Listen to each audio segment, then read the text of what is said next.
طعامه وشرابه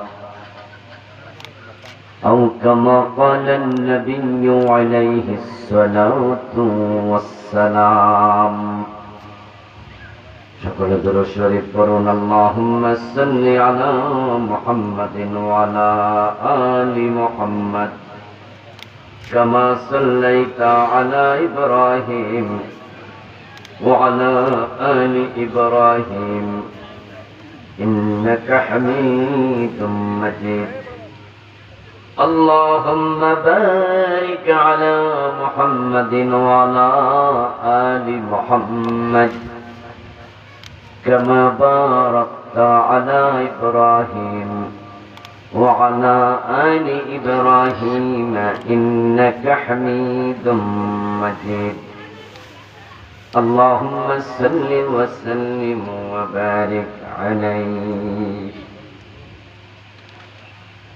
পশ্চিম কৈতরীপাড়া বড়বাড়ি যুব সমাজ ও এলাকাবাসীদের উদ্যোগে আয়োজিত আজকে 11তম বার্ষিক তাফসীরুল কোরআন মাহফিলের সম্মানিত সভাপতি মহতারাম মাওলানা শিহাবুদ্দিন সাহেব, সম্মানিত সহসভাপতি মাওলানা খুরশিদ আলম বাচ্চু সাহেব, আজকের মাহফিলে আমার আগে আলোচনা উপস্থাপন করেছেন মহতারাম মাওলানা ইকবাল হোসাইন মাহমুদী সাহেব, সম্মানিত আলোচক মুফতি আবু তাইয়িব সাহেব, মাওলানা রুহুল আমিন মাহমুদী সাহেব সহ অন্যান্য আমন্ত্রিত মুহতারাম উলামায়ে কেরাম, উপস্থিত ইসলাম প্রিয় তৌহিদি জনতা, পর্দার অন্তরালের সতী সাধবী, সম্মানিত মা ও বোনেরা, আমরা আল্লাহ তাআলার লাখো কোটি শুকরিয়া জ্ঞাপন করছি যিনি ভর দুপুর বেলা দুনিয়ার যাবতীয় ব্যস্ততাকে পাশ কাটিয়ে কোরআনের আহ্বানে, কোরআনের এই ময়দানে আমাদেরকে উপস্থিত হওয়ার তৌফিক দিলেন। আল্লাহকে কৃতজ্ঞতা জানাচ্ছি যিনি আমাদেরকে সুস্থ রাখলেন, আমাদের হায়াতে বারাকা দিয়ে গত রমাদানের পর থেকে এই রমাদান পর্যন্ত আল্লাহ আমাদের বাঁচিয়ে রাখলেন। এই জন্য আমরা শুরুতে তাকে কৃতজ্ঞতা জানাই, শুকরিয়া জানাই, কালিমাতু শুকর করি, আলহামদুলিল্লাহ। প্রিয় দিনী ভাইরা, আমি আপনাদের সম্মুখে পবিত্র কোরআন মাজিদ থেকে সূরাতুল বাকারা এর 183 নম্বর আয়াতে কারিমা তিলাওয়াত করেছি। নবীজি সাল্লাল্লাহু আলাইহি ওয়াসাল্লামের পবিত্র মুখ অনুসৃত একখানা ছোট্ট হাদিসে নববী পাঠ করেছি। আল্লাহ তাআলা তৌফিক দিলে এখান থেকে কিছু কথা বলবো ইনশাআল্লাহ। সম্মানিত ভাইয়েরা, রমাদান সমাগত, আমরা আশা করছি আর সামান্য কয়েকদিনের ব্যবধানে রমাদানে প্রবেশ করব। রোজার মাস যখন আসত, রাসূলুল্লাহ সাল্লাল্লাহু আলাইহি ওয়াসাল্লাম সাহাবাদের সাথে বিশেষভাবে মজলিসে কথা বলতেন, কথা বলার জন্য মজলিস কায়েম করতেন। তিনি বলতেন, আতাকুম শাহরুর রমাদান, শাহরুল মুবারক, ও আমার সাহাবারা, তোমাদের মাঝে রমাদান আসছে, এটা বড় বরকতের মাস।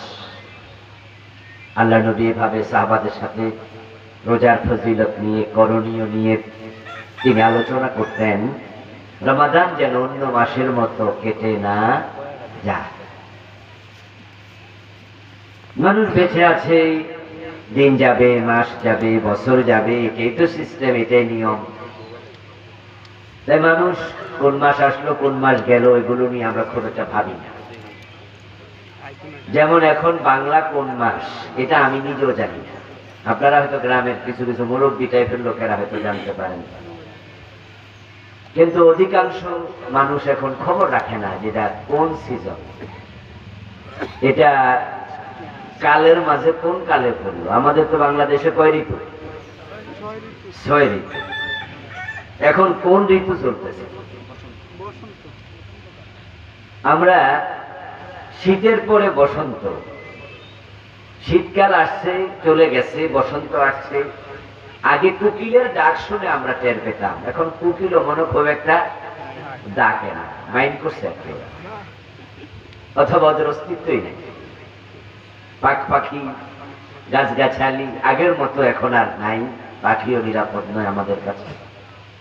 সব মিলিয়ে আমরা জীবন যাচ্ছে, দিনের পর আসছে মাস, কিন্তু রমাদান যদি এভাবেই অন্য অন্য মাসের মতো কেটে যায় তাহলে আমরা বঞ্চিত।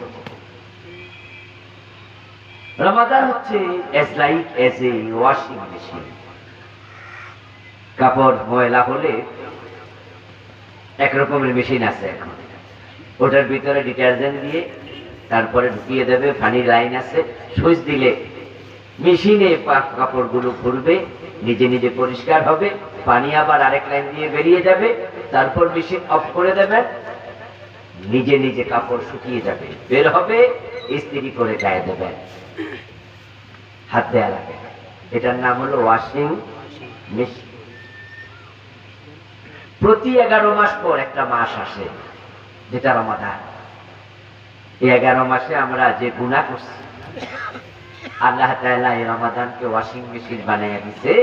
মুসলমানরা এক পাশ দিয়ে ঢুকবে, রমাদানের আরেক পাশ দিয়ে বের হবে, আমল নামায় কোনো গুনাহ থাকবে না, সব।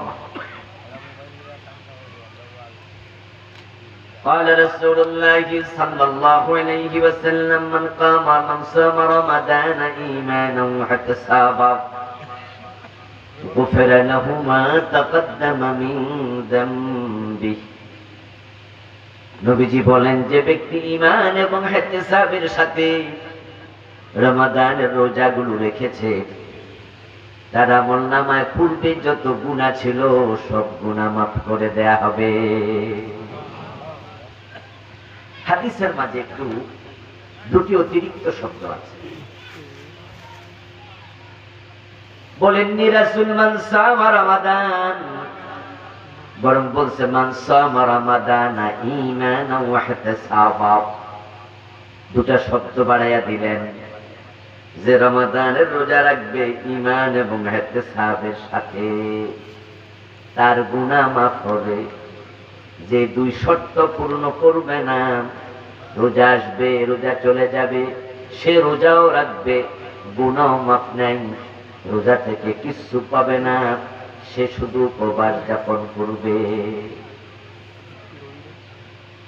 রাসূল সাহাবাদেরকে নিয়ে বসতেন, বসে রোজাকে কিভাবে উদযাপন করা লাগে, সেলিব্রেশন করা লাগে, তিনি স্পেশাল কিছু নসিহত করতেন। নবী তো আর আসবে না, কোন নবী আসার সম্ভাবনাও নাই। এই কাজগুলো আলেমদের করা উচিত। আপনাদের মসজিদের ইমাম সাহেবরা, খতিবরা জুমার আলোচনায় আপনাদের নসিহত করবেন। আজকের মাহফিলে আমরা অনেকে একসাথে হয়েছি, আমি আপনাদেরকে এই রোজায় কি করা উচিত, আমাদের এই রমাদান থেকে আমরা কি নিতে চাই। এই রোজা কি শুধু উপবাসে পরিণত হবে? যদি তাই হয় তাহলে তো আমরা বঞ্চিত হলাম, এমনটি যেন না হই। সেজন্য রমাদান কেন্দ্রিক কিছু নসিহা, কিছু সাজেশন এবং কিছু টিপস আপনাদের উপর আমি আজকে নসিহা হিসাবে রাখতে চাই। প্রিয় দিনী ভাইরা, আমাদের দেশের রোজা অধিকাংশ লোকের কাছে ট্র্যাডিশনাল, ঐতিহ্যগত রোজা। কেন রোজা রাখছেন এই প্রশ্ন যদি আপনি করেন, আপনাদের এই ফুলেরঘাট বাজারে সাক্ষাৎকার নেন 10 জন মানুষের, যে আপনি কেন রোজা রাখছেন, দেখবেন যে 10 জন 10 রকম বলে। অথচ রোজা ফরজের পিছনে আল্লাহর একটা উদ্দেশ্য আছে কিনা, কি মনে হয় আপনার? আছে? আল্লাহ রোজা কেন ফরজ করলেন? আর আপনাকে জিজ্ঞাসা করছি, আপনি কেন রাখেন? উত্তর তো হওয়ার কথা ছিল একটা, যে আল্লাহ যে জন্য ফরজ করছে আমি ওই জন্য রাখছি। কি জন্য ফরজ করছে ওটা জানেন? এটাই যদি আপনি না জানেন তাহলে রোজা রাখছেন। একটা আমার বরাবর ইয়ে ফ্যান এর জন্য আমার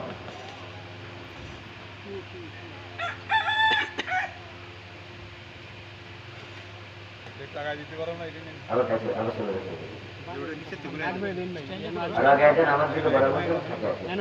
আচ্ছা প্রিয় ভাইরা, উদ্দেশ্য পালনে যা ব্যর্থ হয় সে জিনিস ডাস্টবিনে নিক্ষিপ্ত হয়। রাসূলুল্লাহ বলেন, কাম মিন সাইমিন লাইসা লাহু মিন সিয়ামিহি ইল্লা যামআ। এমন অসংখ্য রোজাদার আছে যাদের রোজা শুধু উপবাস। ওয়া কাম মিন কাইমিন লাইসা লাহু মিন কিয়ামিহি ইল্লা সাহর। এমন অসংখ্য রাতে তাহাজ্জুদ গুজার, অসংখ্য কিয়ামুল লাইল পালনকারী, তারাবি আদায়কারী, যাদের এগুলো শুধু ঘুম নষ্ট হবে, আল্লাহর পক্ষ থেকে তারা কিচ্ছু পাবে। অসংখ্য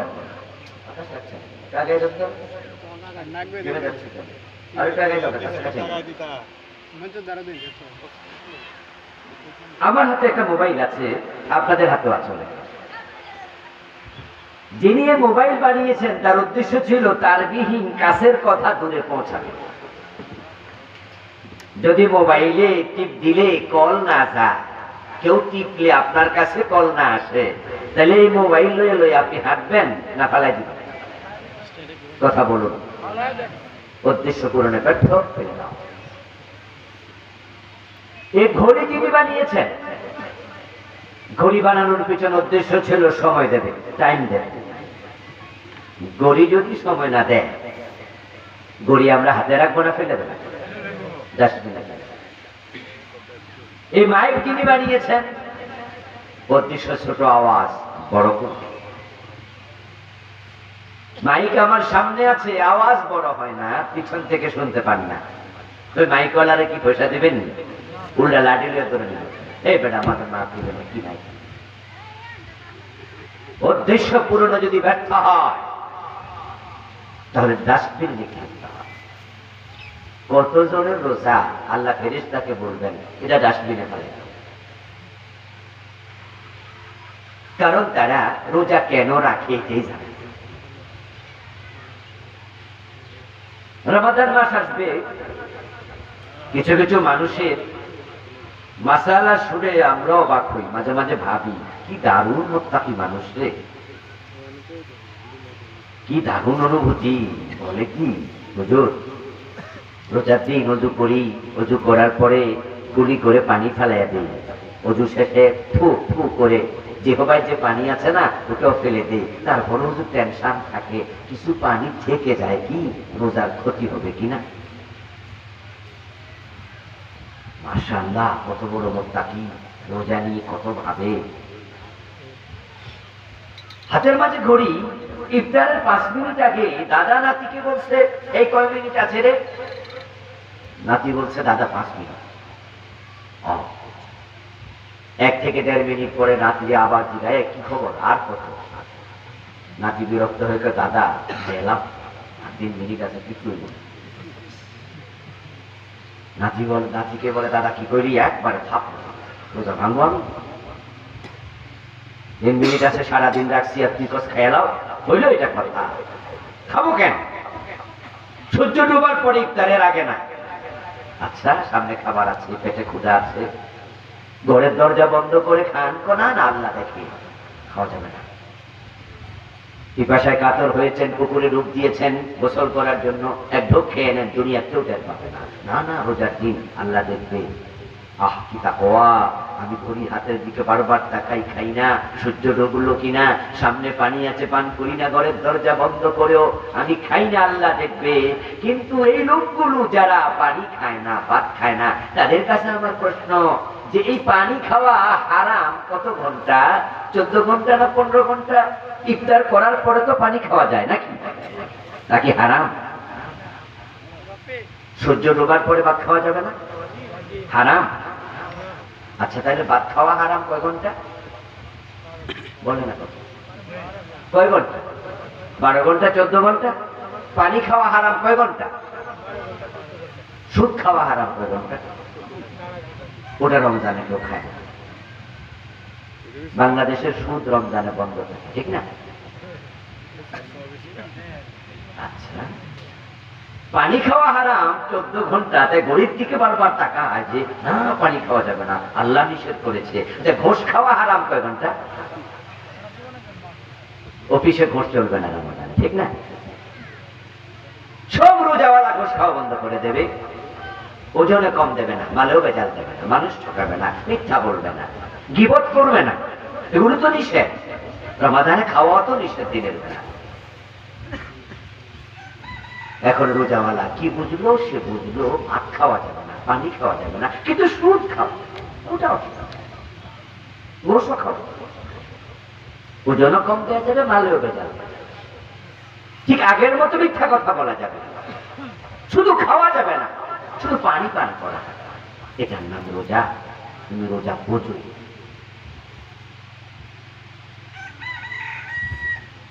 আমার দোস্তরা, ইসলাম মকসুদ মিন শারঈয়াতিস সাওম নাফসাল জুই ওয়াল আতশ বাল মা ইয়াতবাউহু মিন কাসরি শাহওয়াত ওয়া তাতবিইন নাফসি লাম্মারা লিন নাফসিল মুতমাইন্না ফাইযা লাম ইয়াসুল যালিক লা ইয়ানজুরুল্লাহু ইলাইহি নাযারাল কবুল।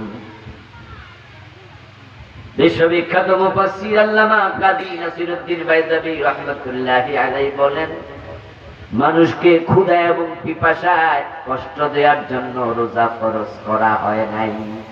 রোজা ফরজ করা হয়েছে যে আল্লাহর ভয়ে তুমি খাবার খাও না, দেখি সে আল্লাহর ভয়ে তুমি পাপ ছাড়ো কিনা।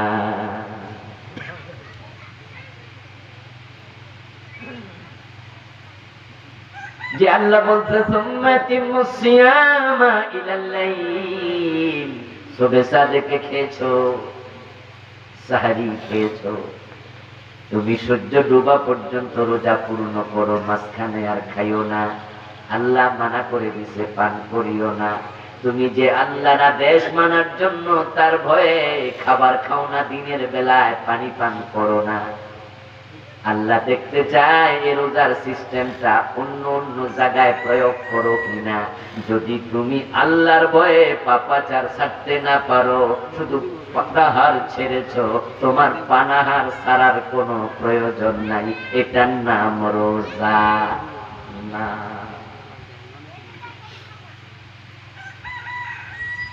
এই যে ব্যাখ্যা করলাম আমি সামান্য একটু, এই ব্যাখ্যা সামনে দাঁড় করাইলে আমরা আসলে রোজাদার কয়জন আছি? কত পার্সেন্ট লোক সমাজে রোজা রাখছে? উপবাস যাপনকারী বেশি। فإذا لم يحصل ذلك لا ينظر الله إليه نظر القبول। যদি মানুষ পাপাচার না ছাড়ে, আল্লাহ যে উদ্দেশ্যে রোজা ফরজ করেছে ওটা মাথায় রেখে রোজা না রাখে, তাহলে তার রোজার দিকে কবুলিয়তের নজর দিয়ে আল্লাহ ফিরেও তাকাবে না।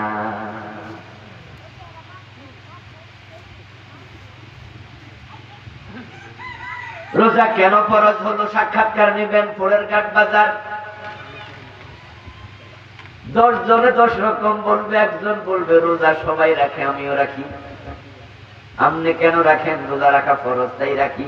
আপনি কেন রাখেন? বউয়ের জ্বালায়। কি কইলেন এসব? বউ কইছে রোজা না রাখলে দিনের বেলায় ভাত রান্না করা হবে না, ফান্তা ভাত খাওয়াছে, রোজা রাখাই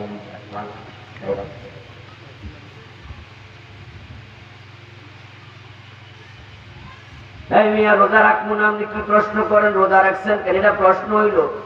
এলাকার খোলা পায় না রোজা রাখে, এটা আমিও রাখি, সবাই রাখে। উদ্দেশ্য কি জানি না, আল্লাহ করছে। আপনারা এখানে যারা আমার সামনে আছেন, আপনারাও তো সব রোজা, ইনশাআল্লাহ রোজা রাখবেন কয়দিন পরে। আসলে আল্লাহ কেন কইছে রোজাটা রাখতে? কইছে কেন? নিজের প্রশ্ন করুন তো, কয়জনে জানেন? যারা জানেন আলহামদুলিল্লাহ, এখন জানার সাথে মানা মিলাবেন। জানা এবং মানা যদি মিলে যায়, তাহলে রোজা আপনার জন্য ওয়াশিং মেশিন হবে। আমলনামার সব গুনাহ রোজার মাধ্যমে আল্লাহ মাফ করবে। আর না মিললে মাফ নেই। আপনি ফাও পাচ্ছেন, ইসলাম মূর্খের ধর্ম না। ভালো করে শোনেন, ইসলাম মূর্খের ধর্ম না। আপনি মূর্খ যে আপনার দোষ, ইসলামের দোষ না। কোরআনের যত আয়াত আল্লাহ নাজিল করছে, 1 নম্বর আয়াত কি ছিল? যেটা নাজিল হয়েছিল জানেননি? দেখি বলুন তো গ্রামের ভাইয়েরা। প্রথম আয়াত কি ছিল? ইকরা। ইকরা শব্দের অর্থ কি? ইকরা বিসমি রাব্বিকাল্লাযী, পড়ো পড়ো পড়ো তোমার রবের নামে পড়ো। এটা ছিল আল্লাহর 1 নম্বর আয়াত। তাহলে আপনি বলেন যে আমি তো করতে পারি না, আপনি মূর্খ থাকলেন আপনার এই অধিকার থেকে। আপনি মূর্খ থাকলেন কেন? কেন আপনি বললেন না? এখনো কেন পড়েন না? পড়লে তো জানতে হবে। এ জানি না করতে করতে আল্লাহ পর্যন্ত চলে যাবেন আপনি, বয়স 60 বছর, 70 বছর, 80 বছর। মাত্র 7 বছরে কোরআনের হাফেজ, 8 বছর বয়সে হাফেজ হয়ে গেছে। চোখ একটা নাই, দুইটাই অন্ধ, হাফেজ হয়ে গেছে। এমন অন্ধ হাফেজ আছে না? ওই কানা মিয়া পারলো, আপনি কেন পারলেন? অন্ধ বেটা পারলো। আরে আপনি তো ব্যস্ত লাঙ্গল নিয়ে, জোয়ান নিয়ে, গরু নিয়ে, গাই নিয়ে, দুধ বেচা নিয়ে। আপনি ব্যস্ত আপনার কাজ নিয়ে, ব্যবসা নিয়ে। আপনি তো আল্লাহ কোরআন রাসূলের হাদিস নিয়ে ব্যস্ত হন নাই। আপনি তো শিখেন নাই রোজা কেন আসে। আল্লাহ তাআলা কোরআন মাজিদে বলেন, ইয়া আইয়ুহাল্লাযীনা আমানু, ও ঈমানদারেরা, কুতিবা আলাইকুমুস সিয়াম, তোমাদের উপর রোজা ফরজ করা হয়েছে, কামা কুতিবা আলাল্লাযীনা মিন ক্বাবলিকুম, যেমন আগের জামানার উম্মতের উপর রোজা ফরজ করা হয়েছিল। এবার কেন ফরজ করছি শোনো, আমি আল্লাহ বলছি, ফরজের উদ্দেশ্য একটা, লাআল্লাকুম তাত্তাকুন, যেন তোমরা মুত্তাকি হতে পারো। তোমরা যেন মুত্তাকি হইতে পারো, এই জন্য রোজা ফরজ করছি। তাহলে রোজা ফরজের উদ্দেশ্য হলো তাকওয়া, মানুষ মুত্তাকি হবে। আমার আগের বক্তা তাকওয়া নিয়ে অনেক ওয়াজ করছে, দীর্ঘক্ষণ 1 ঘন্টার উপর।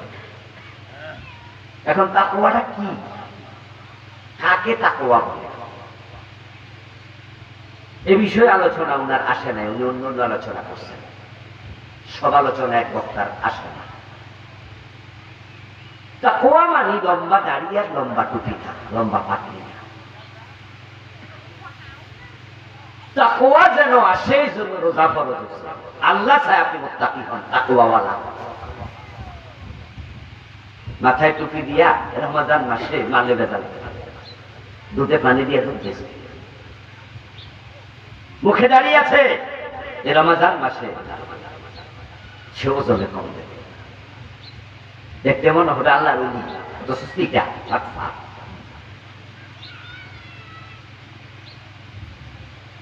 লিবাসে তাকওয়া আছে, চরিত্রে তাকওয়া নাই। তাকওয়া সুরতের নাম নয়, তাকওয়া সিরতের নাম। তার দাড়ি কত লম্বা, মাথার টুপি কত সুন্দর, এটার নাম তাকওয়া না। হাতে তার বিদ্যা না থাকলে আপনি মনে করেন মুত্তাকি। তাকওয়া হলো চরিত্রের নাম। আল্লাহর নবী তাকওয়া কোথায় থাকে এ প্রসঙ্গে তিনি নিজের বুকের দিকে 3 বার ইঙ্গিত দিয়ে বলছেন, তাকওয়া থাকে কলবে, এখানে। আর আমাদের তাকওয়া হলো গঞ্জের, বড় টাকা দিলে।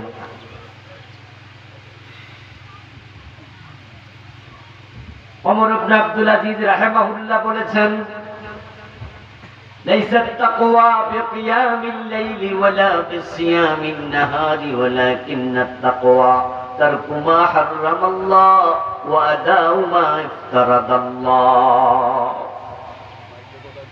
ইসলামের পঞ্চম খলিফা যাকে বলা হয় ওমর ইবনে আব্দুল আজিজ রাহিমাহুল্লাহ, অনেক বড় মাপের মুহাদ্দিস আলেম ছিলেন। উনি বলছে, তোমরা তো দিনে রোজা রাখতেছো, রাতের বেলা তাহাজ্জুদ পড়বা, কিয়ামুল লাইল পড়বা, তারাবি পড়বা, ভাবছো তুমি মুত্তাকি। বলছে রোজা রাখা, রাতে তারাবি পড়ার নাম তাকওয়া না। লাইসা তাকওয়া, এটা তাকওয়া না।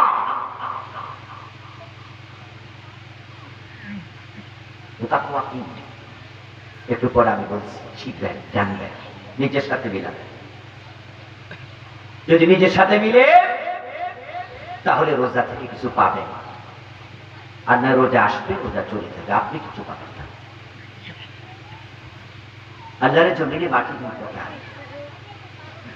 এক প্রকার মাটি আকাশ থেকে বৃষ্টি বর্ষিত হওয়ার পর যে পানি ধরে রাখে, আরেক প্রকার মাটি আছে তার উপরে বৃষ্টি যদি 2 ঘন্টা 10 ঘন্টাও হয়, বৃষ্টির পরে 1 ফোঁটা পানি নেয়, শক্ত মাটি। পাথর এটা মাটির অংশ। পাথরের উপর যদি বৃষ্টি হয় লাগাতার 1 দিন, বৃষ্টি শেষ, 2-4 মিনিট পরে পানি শেষ। আবার এই মাটি কাদা মাটি আছে, পানি জমে যাবে। এ দুনিয়ার মানুষের অন্তর গুলো কম। একদল মানুষ আছে যাদের অন্তর রমাদান পাবে, তাকওয়া বেড়ে যাবে, মুত্তাকি হয়ে যাবে। আবার একদল মানুষ রোজা রাইখাও মুত্তাকি হবে না, তাদের অন্তরে তাকওয়া ঢুকবেই না। যারা রোজা পেল, তাকওয়া পেল, তারা হতভাগা। আমরা হতভাগা হতে চাই না। বাংলাদেশের অধিকাংশ লোক তাই হয়। এই তো রমজান মাস আসতেছে, রমাদান উপলক্ষে সব দ্রব্য মূল্য বেড়ে যাবে। পেঁয়াজ বলেন, ছোলা বলেন, তেল বলেন, সব কিছুর দাম 2-4 টাকা বাড়বে, আরো বেশিও বাড়বে। বাড়াইতেছে কেডা? এই দাড়িওয়ালা, টুপিওয়ালা, এই পাঞ্জাবিওয়ালা, নামাজি মানুষ, এই রোজাদার,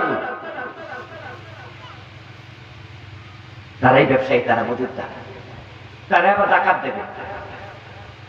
এই বড় বড় ব্যবসায়ীরা তাদের দোকানের মাঝে মাগরিবের টাইমে 10 জন 20 জন কর্মচারী ইফতারি করাবে এবং অন্য মানুষরাও ডাকবে, আসেন হুজুররা কিছু ইফতার করালে অনেক সওয়াব, আমার ইফতার খাইয়ে আমার সওয়াব দেন। অথচ বেড়াই আপনার পকেট থেকে টাকা দাম বাড়িয়ে কেটে নিচ্ছে, আমরা টান মেরে খাওয়াইয়া সওয়াব নিতাম।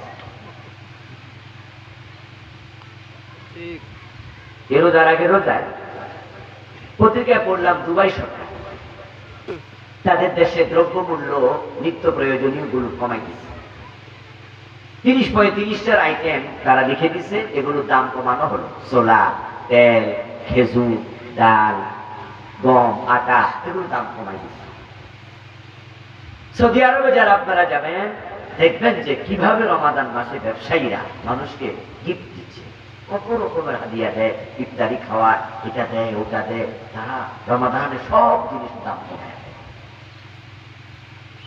ওদের চিন্তা হচ্ছে 11 মাস ব্যবসা করব, রমাদানে ভর্তুকি দেব, আল্লাহর বান্দারা যেন একটু আরামে রোজা রাখতে পারে।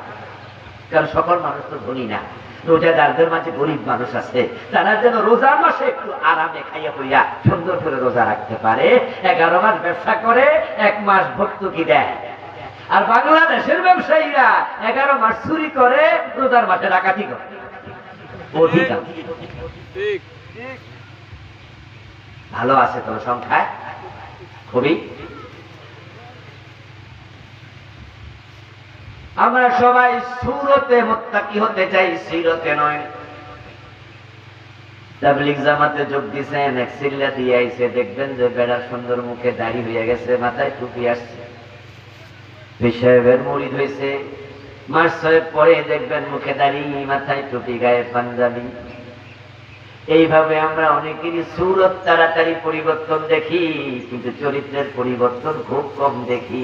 তাই এমন নামাজিও আছে, রোজাওয়ালাও আছে, 5 ওয়াক্ত নামাজ রমাদানে পড়বে, রোজাও রাখবে, কিন্তু অফিসে ঘোষ আগে যেমন খাইতো রমাদানেও খায়। তবে একটু পার্থক্য, আগে হাতে হাতে নিত, এখন ডয়ার টান দিয়া কয় রোজা রাখছি, ডয়ারে দিয়া যান। রোজার মাসে কেমনে গনি, কেমনে ধরি গোষ্ঠের টাকা, বরং এই গোষ্ঠটা মাগরিবের নামাজের পরে গন্যা সামু, কম হইলে মোবাইল নাম্বারে জানাই।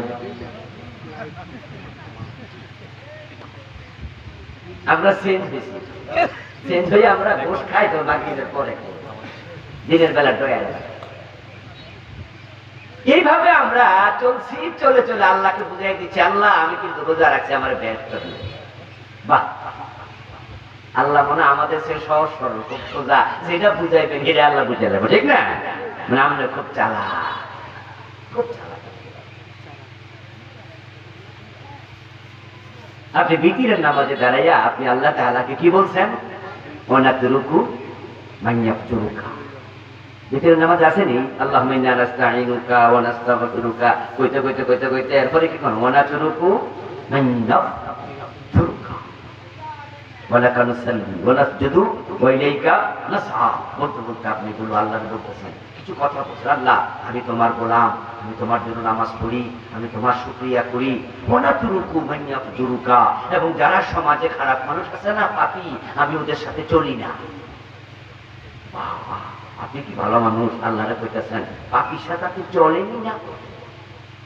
অথচ এশারের নামাজে আসার আগে সাধু খান একসাথে বাটপারের সাথে জাগাই, মাগরিবের পরে হ্যান্ডশেক করছেন আরেক বাটপারের সাথে, বললাম বন্ধুত্ব আপনার চলা, গলায় গলায় ভাব।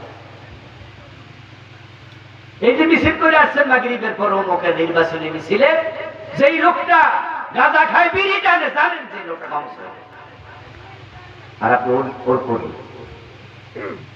যারা এই দেশে আলেমের বুকে গুলি চালিয়েছে, ফাঁসি মেয়েতে শাপলার চত্বরে আলেমদের গুলি দিয়েছে।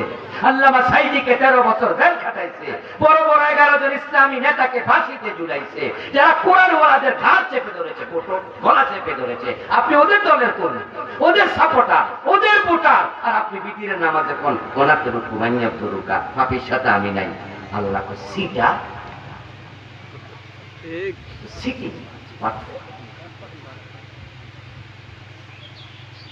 কাকে বুঝতে? আল্লাহকে। আমাকে বুঝাস যে তুই পাপীর সাথে নাই? ও দোস্ত সেরের নামাজ পড়ে পড়ে গেল, ঘরে যাইয়া খাবার দাবার করে ঘুমিয়ে যাবে। এর মাঝে কলিং বেলে ঠিক করল, দরজা খুলে দেখে এক মুরব্বী টাইপের লোক হাজির। জিজ্ঞাসা করলো, কি ভাইজান এত রাতে? বলে, আপনার মেয়েটা বড় হয়েছে, বিয়ে দেবেন।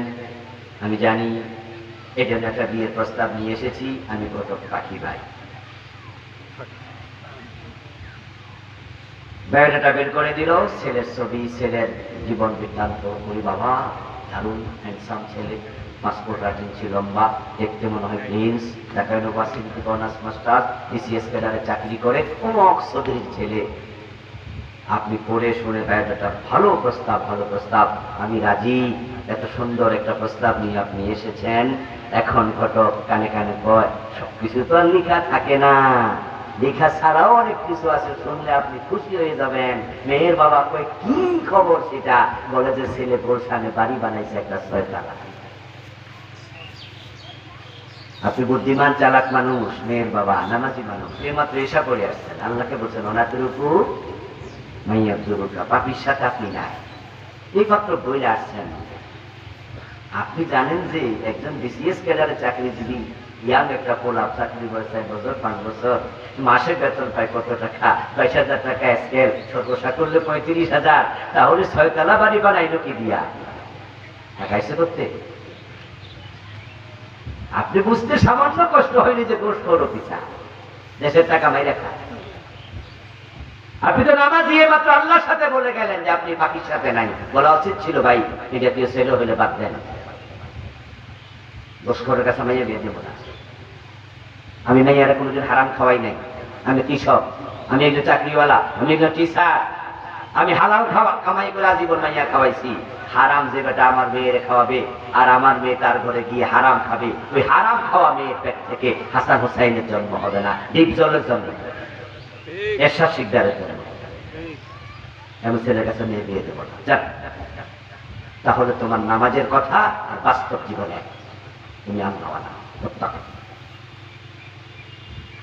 যে আল্লাহর ভয়ে রোজা রাখছো, খাবার ছেড়েছ, সে আল্লাহর ভয়ে সুদ ছেড়ে দাও, বসছে ওজনে কম দেয়া ছেড়ে দাও, মালে বেজাল দেওয়া, দুধে পানি মিশে দাও, মানুষ ঠকায় না। তাহলে এটা রোজা, এটা সাওম, এটা তাকওয়া। না, আপনি খুশি?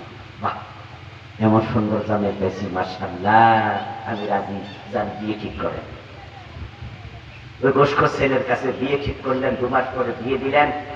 একবারে রমরমা অবস্থা, বিশাল অনুষ্ঠান করে বিয়ে দিয়ে ওই গোষ্ঠর জামাইয়ের হাতে মাইয়ারে তুলে দিলেন। তারপরে আবার ও সেদিন সারাদিন পরিশ্রম, মাগরিবের পরে গোসল, আবার এশারের নামাজ, তারপরে বিপিরে দাঁড়ায় আবার বলছেন ওয়ানাতরুকু মাইয়া জরুকা, আল্লাহ পাপীর সাথে আমি নাই।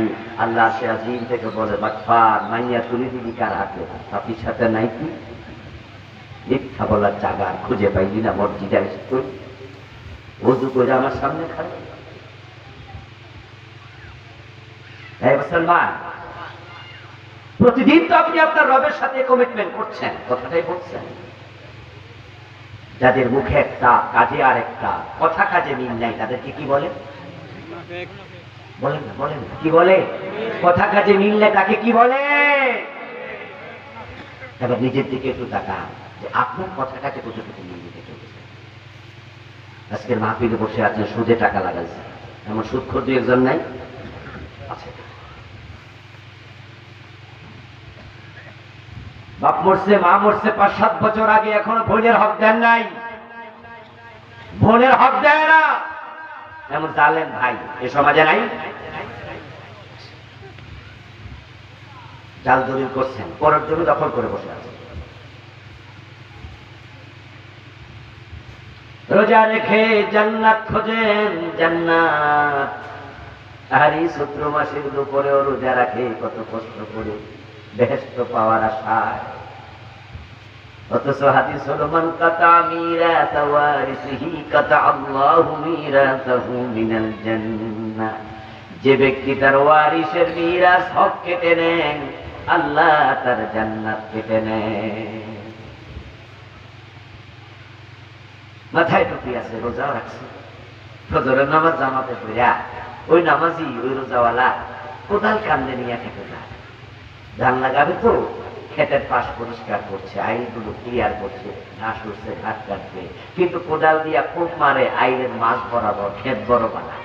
লাইলা ছিল সোজা, কোবাইয়ের লাইল লাইল পাকা করে না। আসে না, আসে না? কারণ ভাবছেন তো ধান গাছটা লাগাইলে এক লাইন বাইরে যাবে,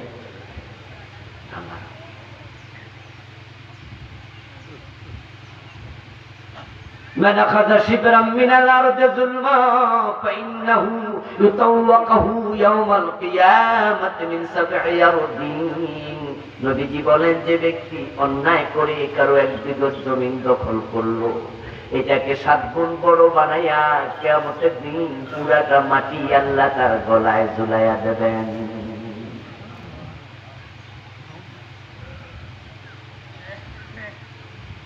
قال رسول الله صلى الله عليه وسلم من أكل درهم ربا وهو يعلم أنه أشد من 36 دينار। নবীজি বলেন, যে ব্যক্তি জেনে শুনে 1 টাকা সুদ খায়, তার আমলনামায় 36 বার জিনার গুনাহ লিখে দেয়া হবে। রমজান মাসে সুদ খাবে। ওই যে সোনালী ব্যাংকে টাকা রাখছেন, জনতা ব্যাংকে রাখছেন, মাসে মাসে সুদ খাচ্ছেন, অথবা পাবলিকের কাছে লাগাইছেন, 1 টাকা সুদ খাবে 36 বার জানা। রোজার মাসে জানা করছে, দিনের জানা। 1 টাকা সুদ খেলে 36 বার জানা, 100 টাকা সুদ খেলে 3600 বার জানা, 1000 টাকা সুদ খেলে 36,000 বার জানা। অন্য হাদিসে পাওয়া যায়, সুদ খেলে 73টা বড় বড় গুনাহ হয়, সবচেয়ে ছোট গুনাহটা হলো নিজের মায়ের ইজ্জতে হাত দেয়া। রোজা আসছে ভাই, রোজা আসছে, রোজার চিন্তা, রোজার দর্শন, তাকওয়া।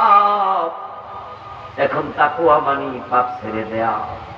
ওমর ইবনে আব্দুল আজিজ বলতেছেন, লাইসাত তাকওয়া বিকিয়ামিল লাইল ওয়ালা বিসিয়ামিন নাহার। দিনে রোজার নাম তাকওয়া না, রাতে দাঁড়িয়ে থাকা নামাজে এটার নাম তাকওয়া না। ওয়ালাকিন্নাত তাকওয়া তারকু মা হারামাল্লাহ ওয়া আদাউ মা ইফতারাদাল্লাহ। বরং তাকওয়া হলো হারাম ছেড়ে দেয়া, ফরজ আঁকড়াইয়া ধরা। কোন ফরজ ছাড়া যাবে না, কোন হারাম করা যাবে না, এটার নাম তাকওয়া। আপনার মেয়ে বোরকা ছাড়া স্কুলে যায়, কলেজে যায়, আপনার যুবতী মেয়ে পর্দা করে না, আপনার নিজের বউ পর্দা করে না, বেপর্দা স্কুলে যায়, নিজের বউ বেপর্দা বাজারে যায়, আর আপনি রোজা রাখছেন, আপনি ভাবছেন পর্দা করা কি নকল না ফরজ? কত রোজাওয়ালা নিজের মেয়ের মামলায় জাহান্নামী হবে, কত বাবা নিজের ছেলের মামলায় জাহান্নামী হবে, তার কোনো হিসাবই নাই। আপনার ঘরে রমাদান আসছে, রমাদান মাসেও জি বাংলা চলবে, স্টার জলসা চলবে, টেলিভিশনে নাটক চলবে, সিনেমা চলবে, অথচ আপনি রোজা রাখছেন। এমন অনেক রোজাওয়ালা আছে নিজেরা রমাদানের ভিতরে সিনেমা চাইবে, সময় কাটে না তাই মোবাইলে নাটক চাইবে, তাসের আড্ডায় বসে তাস খেলবে, জুয়ার আড্ডায় জুয়া খেলবে, অথচ রোজা রাখছে। এই রমাদানে কি দাড়ি কামানো বন্ধ হবে? দাড়ি কামাইবো, দাড়ি কামানো কবিরা গুনাহ, রোজা রাইখা দাড়ি কামাই। রমাজান মাস সিগারেট খাবে, ইফতার করে তাড়াতাড়ি একখান খাই লেব, তারাবি যাওয়ার আগে দিয়া, তারাবি নামাজ পড়ে আর একটা খাইব, সাহারি খাই আর একটা খাইয়া তারপরে ঘুমাইব। অসুবিধা কি? রাতে না খাইছি, দিনে তো খাই নাই, অথচ সিগারেট খাওয়া তো কবিরা গুনাহ, এটা তো নিষিদ্ধ কাজ। রোজার মাসে কেমন কবিরা গুনাহ চলবে? সিগারেটের মাঝে জাহান্নামের 3টি লক্ষণ একসাথে মিলে, 3টি উপাদান বিড়ির ভিতরে একসাথে, একটা হলো আগুন, আরেকটা হলো ধোঁয়া, আরেকটা হলো দুর্গন্ধ। জাহান্নামের ভিতরে তিনটাই আছে, আগুনও আছে, ধোঁয়াও আছে, দুর্গন্ধ আছে।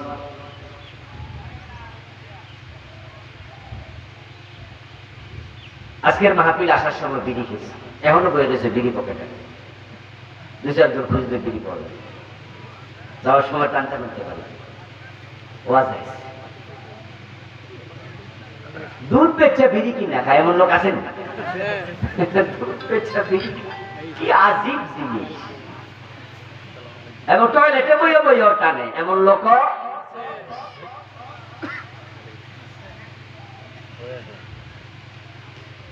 আল্লাহ বলছে ওয়াত্তাকুন নার, আগুন থেকে দূরে থাকো, আগুন থেকে বাঁচো, আগুন থেকে সরো। আগুন খারাপ জিনিস, এটা জ্বালাই যাস, চরিত্রই খারাপ। একান্ত প্রয়োজন ছাড়া আগুনের কাছে যেও না, আগুন থেকে দূরে থাকো। ওয়াত্তাকুন নার আল্লাতী ওয়াকুদুহা আন-নাস ওয়াল হিজারা উইদ্দাত লিল কাফিরিন, আমি কাফিরদের জন্য আগুন বানাই, যে তোমাদের তো দুনিয়ার উপকার হবে, এই জন্য আগুন দুনিয়ায় পাঠাইছি। তবে দূরে থাকো আগুন। ঘুমানোর সময় রাসূল বলতে আগুনটা নিভাইয়া ঘুমাও। হিন্দু যখন মারা যায় তখন হিন্দুদেরকে আগুন দিয়ে পোড়ায় দেয়, আর হিন্দুদেরকে যখন আগুন দিয়ে পোড়ায় তখন আগুনটা শুরুতে কোথায় দেয় জানেননি? মুখে দেয়। মুখাগ্নি বলে, হিন্দুদের মুখে আগুন দেয়। আচ্ছা বলুন তো, হিন্দু মিয়ার মুখে যে আগুন দিল মরার আগে দিছে না পরে? আর যে বিড়ি খায় হে কখন দেয়? তো মরার আগে দেয়। আচ্ছা হিন্দু মিয়ার আগুনটা হে নিজে দিছে না অন্য মানুষে দিছে? আর যে বিড়ি খায় নিজেটা নিজে দেয়। আগুনের সাথে যার একটা সম্পর্ক, সে আগুন থেকে বাঁচবে কিভাবে? রোজা আসছে, এখন তাকওয়া নিতে হবে। হারাম ছেড়ে দেন, ফরজ ধরে দেন। এখন এই তাকওয়াটা কোথায় থাকবে? অন্তরে থাকবে। এখন অন্তরের কি খবর?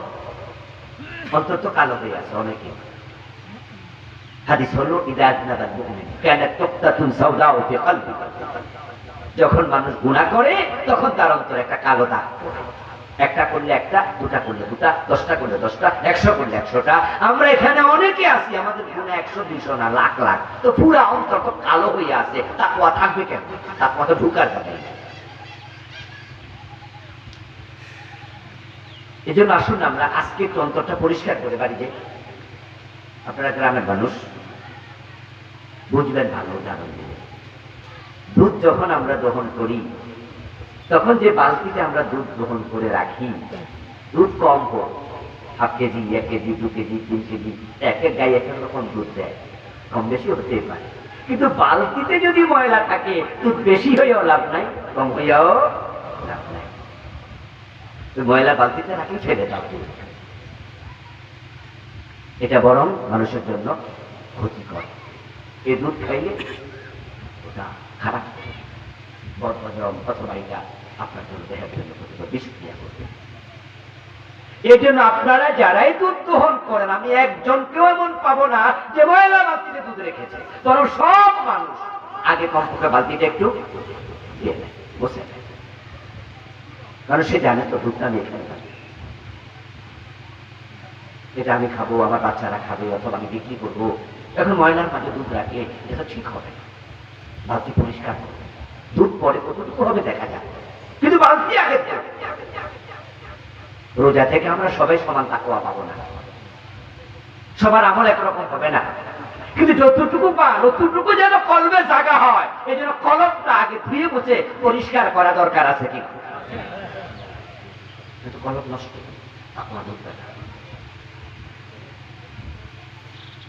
এখন কলম কেমনে পরিষ্কার করবেন? قال رسول الله صلى الله عليه وسلم لكل شيء سقالة وسقالة القلوب ذكر الله। কাপড় পরিষ্কার, ময়লা হয়েছে, সাবান দিয়ে ধুন, পরিষ্কার হবে। লোহায় জং ধরেছে, রেত দিয়ে ঘষা মারেন, পরিষ্কার হবে। স্বর্ণে ময়লা জমেছে, স্বর্ণকারের কাছে নেন, এসিড দিয়ে ধৌত করবে, পরিষ্কার হবে। এখন কলবে ময়লা, ওটা পরিষ্কার করবেন কিভাবে?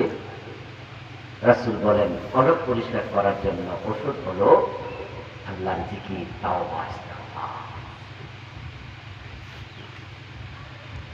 আল্লাহকে আজকে বলে দেবেন যে আল্লাহ, যে গুনাহ আমি আগে করতাম না, এগুলোর সাথে আমি আর নাই, আমি ছেড়ে দিলাম, তুমি আমারে মাফ করো। সত্যিকার অর্থে যদি সিদ্ধান্ত নিতে পারেন, কলব আল্লাহ আজকে পরিষ্কার করবে, কলব আল্লাহ দিয়ে আঙ্গুলে বসায়।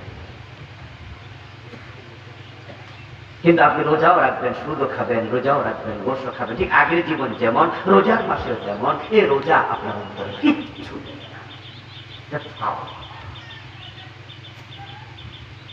এখন আমার এই শক্ত ওয়াজ শুনে মনে মনে সিদ্ধান্ত নিলেন, তাহলে রোজাই রাখতাম।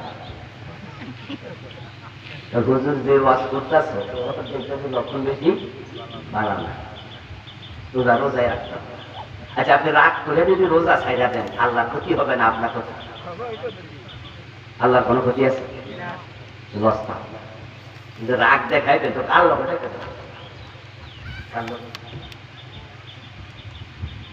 আপনি আর আমি যদি রোজা না রাখি, নামাজ না পড়ি, আল্লাহকে আর না ডাকি, আল্লাহর কিচ্ছু আসে যায় না। পৃথিবীর সবচেয়ে ধনী মানুষ, তার নাম ইলন মাস্ক, সে একজন খ্রিস্টান,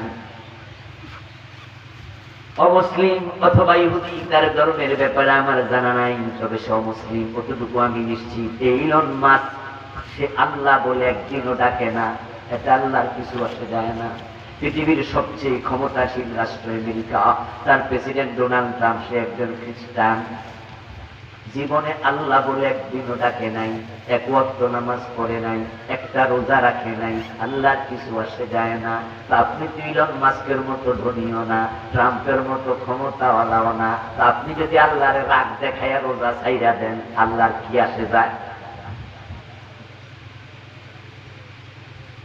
এই জন্য আপনি রাগ দেখাইয়া রোজা ছাড়বেন তা নয়, বরং আপনি সিদ্ধান্ত নেন যে আমি অপরাধগুলো ছেড়ে দেব, এটা আপনার জন্য কল্যাণ। আসলে আপনি যতই সুদ খান, আজরাইল আইসা গেলে আর খাইতে পারবেন না। যতই গোশ খান, এটি কিন্তু সারণ লাগবে। এই গোশের টাকা পকেটে লইয়া কবরে যাইতে পারবেন না। পাবলিক কিন্তু সব রেখে দিব, হাতের ঘড়ি, পকেটের মানি ব্যাগ, গায়ের জামা, হাতের আংটি সব খুলে রেখে দেবে। তুমি যতই হারাম খাও, কবরে নেয়ার কোন সুযোগ নাই, তোমাকে সব রেখে যেতেই হবে। যেহেতু ছেড়ে যেতেই হবে, এজন্য আজকেই হারাম ছাড়ার সিদ্ধান্ত নেও।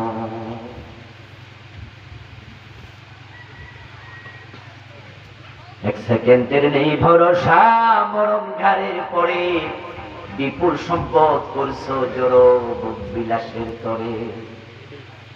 বুলবুল পাখির নেই এসেছিল হেতা, বেঁধেছিল বাসা বড়ই মমতায়।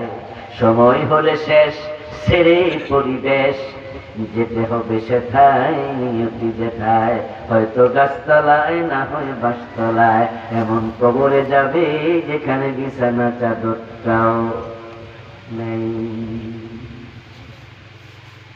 এজন্য আমার রোজা যেহেতু আসছে, আমরা যে যে অপরাধের সাথে আছি, কে কোনটা করেন সেটা আমরা জানি না। আমারটা আপনি জানেন না, আপনার জানেন, কিন্তু নিজেরটা নিজে তো জানি না।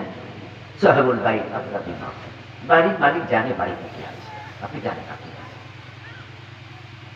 যারা একটু 2 নাম্বারই করছেন না, আজকে আপনি সিদ্ধান্ত নেন যে আমি এটা করবো, আমি আল্লাহকে জানাই তো আল্লাহ আমি এর সাথে আর নাই, আমি তাওবা করলাম। যদি মানুষ প্রকৃত হচ্ছে তাওবা করে, আল্লাহ তাআলা কোরআনে বলেন উলাইকা ইউবাদদিলুল্লাহু সাইয়্যাতিহিম হাসানাত। মানুষ যখন তাওবা করে, আমি শুধু গুনাহ মাফ করি না, আমি গুনাহগুলোকে সওয়াবে পরিবর্তন করে দেই। আল্লাহ গুনাহকে সওয়াব বানায়। এত ভালো, এত ভালো তিনি, এত ভালো।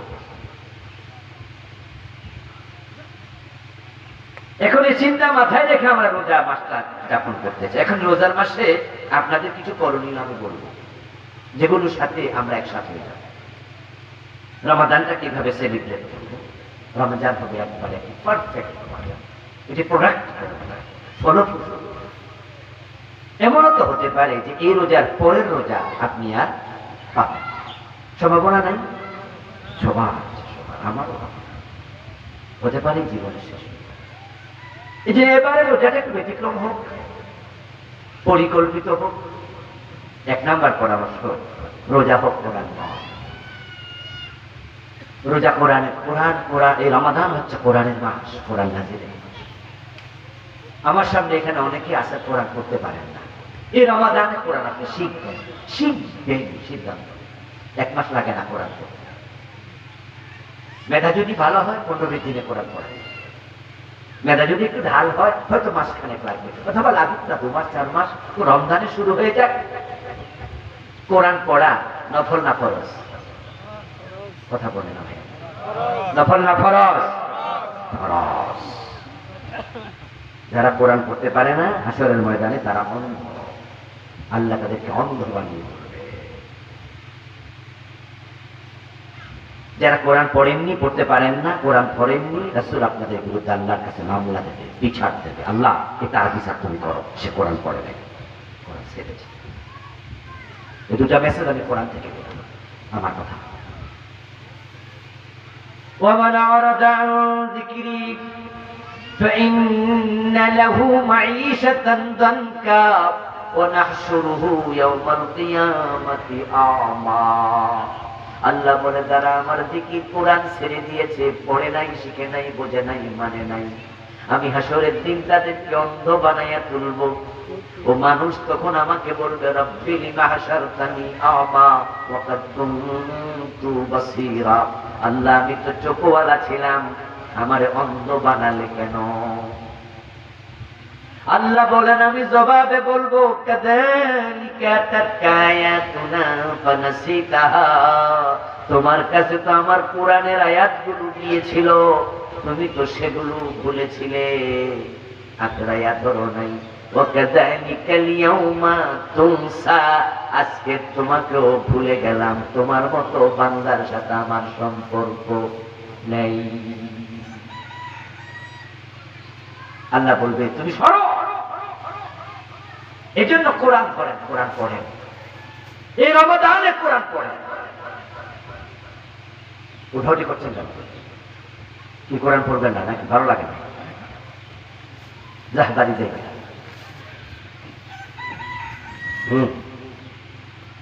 কোরআন পড়বেন, এটা এত সহজ কিতাব যে আপনি শুরু করে দেন, দেখবেন আল্লাহ কেমন সহজ করে দেন।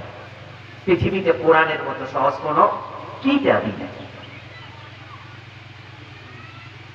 মাত্র 3-3.5 বছর বয়স্ক আমি হাফেজ দেখেছি, কথা বলতে পারে না এখনো, কিন্তু কোরআন মুখস্থ করেছে। আমি এমন পেয়েছি যে তোতলা নাম বলতে পারে না, কিন্তু কোরআন তেলাওয়াত করছে। কোরআন তেলাওয়াত করার সময় বুঝি নাই যে সে তোতলা। এটা সহজ কিতাব, আপনি পড়েন, হয়ে যাবে সহজ। মাত্র 28 দিনে 30 পারা মুখস্থ করে ফেলছে এমন হাফেজ বাংলাদেশেও। 28 দিনে 30 পারা। আর আপনি পুরা জীবনে দেখে রেখে দিতে পারেন। 1 নম্বর পরামর্শ। দ্বিতীয় হচ্ছে যারা পড়তে পারেন বিশুদ্ধ করবেন। গ্রামে গঞ্জে সবচেয়ে বড় প্রবলেম হচ্ছে কোরআন যারা পড়তে পারে তাদের অনেকের কোরআন তেলাওয়াত বিশুদ্ধ হয় না। হাদিসে আছে রুব্বা কারিইন লিল কোরআন ওয়াল কোরআন ইয়ালআনুহু। এমন অসংখ্য পাঠক আছে কোরআনের যারা কোরআন পড়ার সাথে সাথে কোরআন তাদেরকে অভিশাপ দেয়। ভালো লাগে পড়ছিলেন, উল্টা হয়েছে। আপনি ড্রাইভিং জানেন কিন্তু হাত ক্লিয়ার না। আপনি যদি হাত ক্লিয়ার না করে গাড়ি নিয়ে আপনি হাইওয়ে চলে যান, তাহলে অন্য গাড়ির তলে পড়ে মরে যাবেন, অথবা নিজে গাড়ি নিয়ে আরেকজন গায়ে চলে যাবেন। ঠিক যারা কোরআন বিশুদ্ধ করেন না তারা খতম করবেন না। যদি খতম শুরু করেন, কোরআনের বদদোয়ায় গজব হয়ে যাবে। কোরআন সারাক্ষণ অভিশাপে বাঁধা। কারণ হচ্ছে কোরআনের কাফের জায়গায় কাফ, আইনের জায়গায় হামজা, হায়ের জায়গায় ছোট হা। যদি উচ্চারণে ভুল হয় তাহলে এমন জায়গাও আছে অর্থের আকাশ পাতাল ব্যবধান হবে, এমন জায়গা আছে যেখানে কুফর হবে।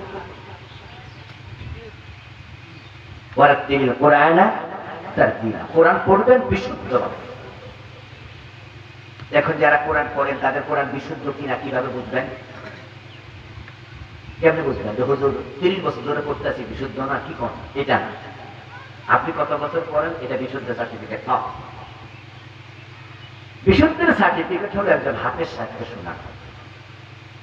মাওলানার কথা বলিনি, কিন্তু হাফেজের কথা বলছি। কারণ মাওলানাদের মাঝেও বিশুদ্ধ হয় না এমন 2-4 জন মাওলানা আছে, কিন্তু হাফেজদের মাঝে সবার তেলাওয়াত 100 এই জন্য আপনার এলাকায় একজন হাফেজকে আপনি অনুরোধ করবেন যে হুজুর আপনি দয়া করে আমার 1 পৃষ্ঠা কোরআন শোনেন, আমি এটা পড়ি, আপনি শোনেন। আপনি ওনাকে 1 পৃষ্ঠা তেলাওয়াত করে শোনালেন, আর হুজুর যদি আপনাকে শোনার পরে বলে হাফেজ সাহেব যে না মাশাআল্লাহ আপনার তেলাওয়াত শুদ্ধ, তাহলে নিশ্চিন্তে আপনি এবার খতম শুরু করেন। রমাদানে প্রতিদিন কমপক্ষে 1 পারা পড়বেন, 30 দিনে। এখন যারা বিশুদ্ধ তেলাওয়াত পারেন কিন্তু অর্থ জানেন না, অর্থবিহীন কোরআন পড়ে তাকে রাখার জন্য কোরআন আসে, বরং আপনাকে কোরআনের অর্থ শিখতে হবে। যারা কোরআন পড়ে কিন্তু বোঝে না, কোরআনের ভাষায় আল্লাহ তাদেরকে বলছে গাধা। কামাতালিল হিমার ইয়াহমিলু আসফারা। আল্লাহ বলে তারা গাদার মতো, গাদার পিঠে তুলে দেন চিনি, বস্তা নিয়ে চলে যাবে এখান থেকে ফুলের ঘাট বাজার, গাদার পিঠ থেকে চিনি ফালাই দেন দোকানে, গাদা জানে না চিনি যে মিষ্টি। ঠিক যারা কোরআন পড়ে আল্লাহ কি বলেছে বুঝে না, জানে না, আল্লাহ নিজে বলছে কামাতালিল হিমার, এগুলো গাদা।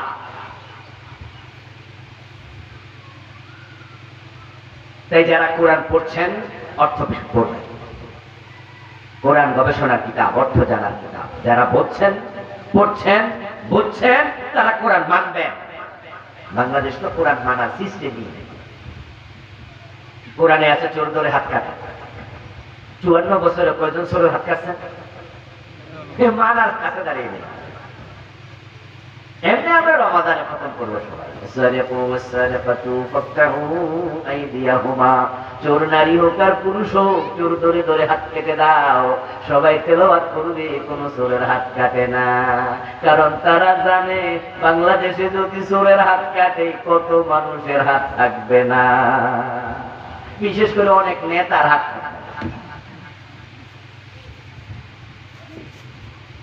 এই দেশের নেতারা এই পরিমাণ টাকা চুরি করে যেটা সাধারণ পাবলিক 2-10,000 নিলেও করে না, এক নেতা যা করে। আমাদের সাবেক প্রধানমন্ত্রী বলছে উনার বাড়ির পিয়ন কত কোটি টাকার মালিক জানেননি আপনারা? 400। চোর না ডাকাত? আমার প্রিয় ভাই, যদি বাড়ির পিয়ন 400 কোটি টাকার মালিক হয় তাহলে বাড়িওয়ালা কত কোটি টাকার মালিক? ও তো হিসাব ছাড়া। এজন্যই তো আমরা চোর ধরে হাত কাটার আইনের কথা বললে ওরা আমাদের রাজাকার বলে গালি দেয়। কারণ হচ্ছে ওরা জানে যে হাত কাটা শুরু হলে তাদের নিজেদের অনেকের হাত থাকবে না।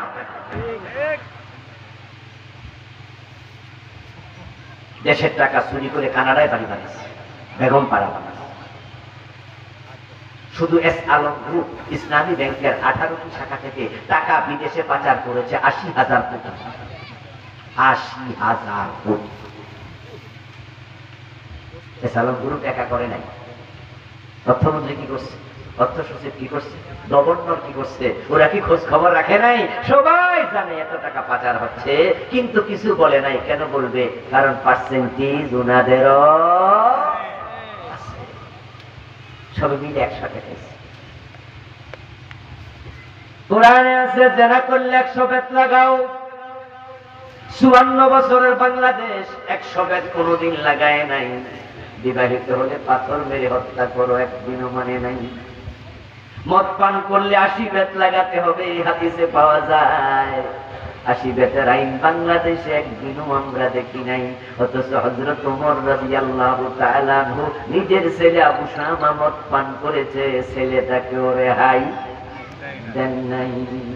মদ্যপানের অপরাধে প্রিয় পুত্রকে নিজ করে মেরেছ তোমরা, মরেছে পুত্র তোমারই চোখের পরে। কোরআনে আছে না লাহুল খালকু ওয়াল আমর, সাবধান, সৃষ্টি যার আইন চলবে শুধুই তার। এটা হলো আল্লাহর কোরআনের বক্তব্য। ইনিল হুকমু ইল্লা লিল্লাহ, আল্লাহ ছাড়া কারো আইন চলবে না। সৃষ্টি যার আইন চলবে শুধুই তার।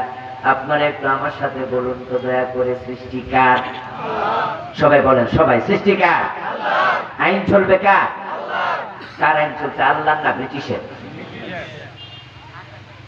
তো ব্রিটিশের আইন যদি আদালতে চলে, সংসদে চলে, গণভবনে চলে, বঙ্গভবনে চলে, অর্থনীতিতে চলে, সমাজনীতিতে চলে, রাজনীতিতে চলে, শুধু সব জায়গায় ব্রিটিশ আইন মাইনা, আর আপনি বলছেন আপনি আল্লাহর গোলাম। আপনি তো ব্রিটিশের গোলাম, আল্লাহ না।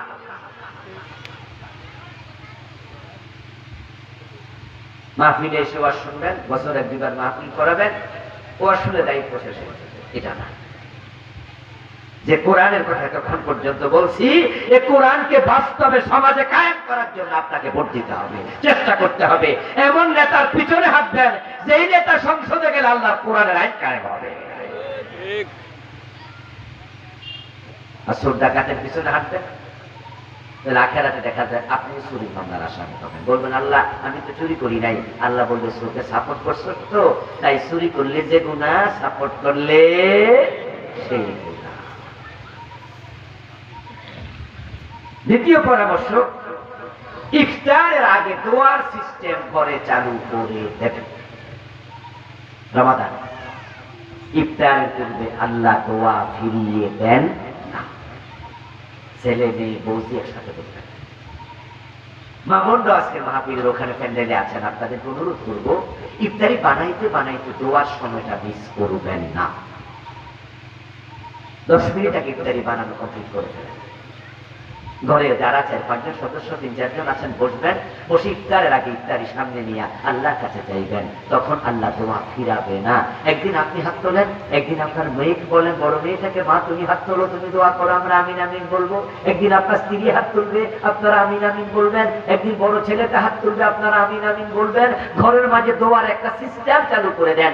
একদিন হয়তো আপনি থাকবেন না, কিন্তু দোয়া চলতে অভ্যাস চালু করে। রমাদান উপলক্ষে দান সাদাকা বাড়ায় দেন। রমাদানে কোন ফকির যেন বাড়ি থেকে পায় না ফিরে একজন। যাদের দোকান আছে, দোকানে ভাঙতি টাকা রেখে দেবেন। রমাদান উপলক্ষে 5 টাকার কয়েন বেশি করে ভাঙতি টাকা রেখে দেবেন। বেশি বেশি দেবেন, বেশি বেশি দেবেন। রমাদানে বারাকাতের মাস, একটা নফল একটা ফরজের সমান হয়। একটা ফরজ 70টা ফরজের সমান। অনেকে বলে দোকানে হুজুর দিতে দিতে বিরক্ত হয়ে যায়। আমাকে বলেছে এমন ভাই আছে, হুজুর রমাদান মাসে ব্যবসা করব না ফকির বিদায় করব বুঝি না, শুধু লাইন ধরে আসে, বিরক্ত হয়ে যায়। আমি বলি দোস্ত বিরক্ত হয়েও না। আচ্ছা যে ফকিরটা ভিক্ষা নেয় সে কি নিয়ে বিরক্ত হয়? না না, এটা আমি দিলে আরেক দোকানে যায়, এই দোকান থেকে আরেক দোকানে। আমি বলি লক্ষ্য করে দেখবেন ভাই, এমন ফকিরও আছে যে লাঠিতে ভর দিয়ে ভিক্ষা করছে, হাঁটতে পারে না, একবারে দুর্বল, ক্ষীণকায়, জীর্ণ শীর্ণ, অথবা পায়ে ব্যথা, সে ভর দিয়ে দিয়ে হাঁটে, কিন্তু সে নিয়ে বিরক্ত হচ্ছে না। আপনি দিলে সে আপনার থেকে নিয়ে আরেক দোকানে যায়, সেখান থেকে আরেক দোকানে যায়, বেশি পাচ্ছে তাই সারা দিন ভিক্ষা করছে। যে নিয়ে নিয়ে হেঁটে হেঁটে বিরক্ত হয় না, আপনি এক চেয়ারে বসে দিতে দিতে বিরক্ত কেন হন? আসমানের মালিক যদি চাইতো তার জায়গায় আপনাকে, আপনার জায়গায় তাকে বসাতে আল্লাহর একদিনও লাগতো না।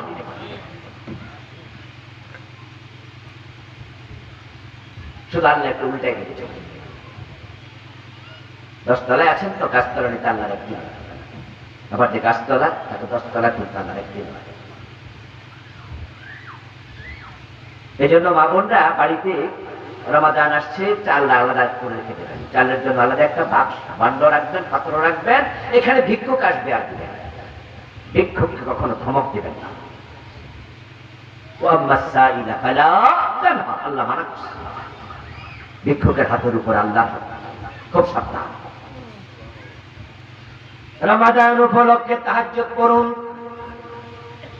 সাহারি খাওয়ার জন্য যেহেতু উঠতেই হয় 10 মিনিট 20 মিনিট আগে উঠে যান। 2 রাকাত 4 রাকাত 6 রাকাত 8 রাকাত যতটুকু সময় পান রমাদানের তাহাজ্জুদের অভ্যাস করে তুলুন। রমাদান মাস আসছে, 1 ওয়াক্ত নামাজ যেন জামাতে মিস না হয় সিদ্ধান্ত নিন। 30 রোজা 150 ওয়াক্ত নামাজ, 150 ওয়াক্তই জামাতে পড়ব, 1 ওয়াক্ত মিস দেব না, এই সিদ্ধান্ত নিতে রাজি আছেন না নাই?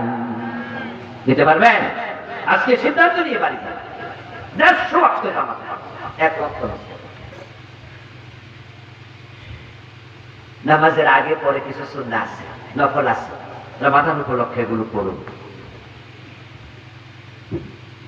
প্রিয় ভাইরা, দৃষ্টি এবং জবানের হেফাজত করুন। হোটেল রেস্তোরাঁ বন্ধ রাখুন। তারাবিতে অবশ্যই ধীরে ধীরে নামাজ পড়ুন। গ্রামে গঞ্জে তারাবির নামে তামাশা চলে। অধিকাংশ গ্রামের মসজিদে 20 রাকাত তারাবি, তারা দেখা যায় যে 30 মিনিটের ভিতরে ক্লোজ। কোন কোন মসজিদ আছে 18 মিনিট হয়ে যায়। হুজুরের গতি দেখলে মনে হয় বিমানও কি কেরাচ্ছে পরে হুজুর নিজেও বোঝে না। শুধু সেই দিকে জোয়ালিমিন করে টান মারলে পাবলিক বুঝে রুকুতে যাওয়ার টাইম। এমন গ্রামের মসজিদ পাবেন যে পিছনে গোলাপান বারান্দা দুষ্টামি করে আর খাড়াই থাকে কান খাড়া করাইয়া যে হুজুর কখন জোয়ালিমিন টান মারে, ওরা ইশারা রুকু থাকে। আল্লাহর সামনে দাঁড়িয়ে তারাবান তারাবির নামে তামাশা বন্ধ করুন। নামাজ মানে হলো আল্লাহর সাথে কথোপকথন। ইযা কামা আহাদুকুম ফি সালাতিহি ফাইন্নাহু ইউনাজি রাব্বাহ।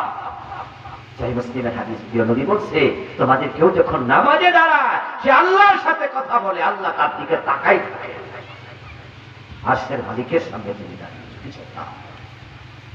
হুজুরকে বলে দেবেন যে হুজুর আমরা তাড়াহুড়া করতে চাই না, আমরা ধীরে স্থিরে পড়তে চাই, আমাদের তো কারো বিমান ফেল করবো না যে আমরা বিদেশ চলে যাচ্ছি এয়ারপোর্টে নামাজ পড়তেছি তাড়াতাড়ি বিমানে উঠো না। রমাদান আসছে, ইবাদতের মাস, কিসের তাড়াহুড়া? লাগুক না 1 ঘন্টা, অসুবিধা কি? আপনার জীবনের সবচেয়ে দামি সময় যেটা, সেটা হচ্ছে নামাজের ভিতরে যে সময়টা কাটে, এর চেয়ে দামি সময় আর। হুজুররা তাড়াহুড়া কেন করে জানেন? হুজুররা জানে আস্তে আস্তে পড়ালে মুসল্লি থাকবে, আর মুসল্লি কমে গেলে বেতন দিব কেডা? হুজুর না বউ আছে, পেট আছে, পিঠ আছে, বাচ্চা আছে। আপনারা যদি সাহস যোগান যে হুজুর আমরা আছি, আমরা যাকে আমরা আছি, আপনার রিজিকের মালিক রাস্তা, যারা যায় ডাক্তা আমরা আছি, 10 টাকা 20 টাকা দেবেন। হুজুরদের পিছন থেকে 2-4 জন ভালো মানুষ একটু ইয়ে করেন, একটু ব্যাকিং দেন, হুজুরকে বলেন হুজুর আমরা আছি, আল্লাহ বলেন। মসজিদ গুলো ধীরস্থির ভাবে তারা করবে, ধীরস্থির ভাবে সুন্দর করে এই ইতিকাফের পরিকল্পনা করুন। রমাদান আসছে, সেই দশকে ইতিকাফ। জীবনে ইতিকাফ করে না এমন মানুষকে আজকে এখানে 2-4 জন আছেন না? আমার রাসূলের সুন্নাহ কি জানেন? তিনি ইতিকাফ কখনো ছাড়েন না, আর আপনি ইতিকাফ কখনো করেন না। রাসূলের সাথে মিল না অমিল? কেমন মুসলমান, কেমন আপনি উম্মত? সুন্নাত জীবনে নেই, সুন্নতবিহীন উম্মত কি? রাসূল ইতিকাফ কখনো ছাড়ে নাই। He was so much busy person. পৃথিবীতে ওনার মতো দায়িত্বশীল ব্যক্তি কি আছে? 11 জন বউ ছিল, 9 জন স্ত্রী জীবিত একসাথে ছিল, 9টা ফ্যামিলি সামলাইছে, মদিনার প্রেসিডেন্ট ছিলেন, রাষ্ট্র সামলাইছে, প্রধান বিচারপতি বিচার সামলাইছে, প্রধান সেনাপতি যুদ্ধ সামলাইছে। এত কিছুর পরেও প্রতি রমজানে ইতিকাফ করছে, আর আপনি পুরা জীবনে একদিনও করেন না। এজন্য এইবার ইতিকাফের সিদ্ধান্ত নেন যে এবার ইতিকাফ করবেন। কদর তালাশ করবেন রমাদানের শেষ দশকের বেজোটা। টাকা থাকলে ওমরা চলে যাবে, 1.5 লাখ টাকার মতো খরচ রমাদানে ওমরা। পয়সা আছে কাজে লাগান। ইবাদতের স্বাদ কাকে বলে? মক্কায় নামাজ পড়লে দেখবেন, কি দারুণ করা। 2 ঘন্টা প্রায় লেগে যায় 20 টাকার তারাবি পড়ে। কিয়ামুল লাইলের শেষ দশকে কিভাবে যে সময় কাটে, সারা রাত মানুষ ঘুমায় না। নামাজের মজা কাকে বলে আল্লাহ করে দিয়ে পাবেন। রাসূল বলছে আল উমরাতু ফি রমাদানা তাআদিলু হাজ্জাতান, যে ব্যক্তি রমাদানে উমরা করে আল্লাহ তাকে হজের সমপরিমাণ সওয়াব দেয়। সুবহানাল্লাহ। আসুন না প্রিয় ভাই, রমাদানটাকে আমরা ঠিক সুন্নাহর আলোকে সেলিব্রেট করি। যে কথাগুলো বললাম আল্লাহ আমাকে যারা শুনলেন সকলকে মেনে চলার তৌফিক দান করুন। সবাই বলেন আমিন। হাদা মা ইলমি ওয়াল ইলমু ইনদাল্লাহ আলাইহি তাওয়াক্কালতু ওয়া ইলাইহি উনীব। আমরা সংক্ষেপে দোয়া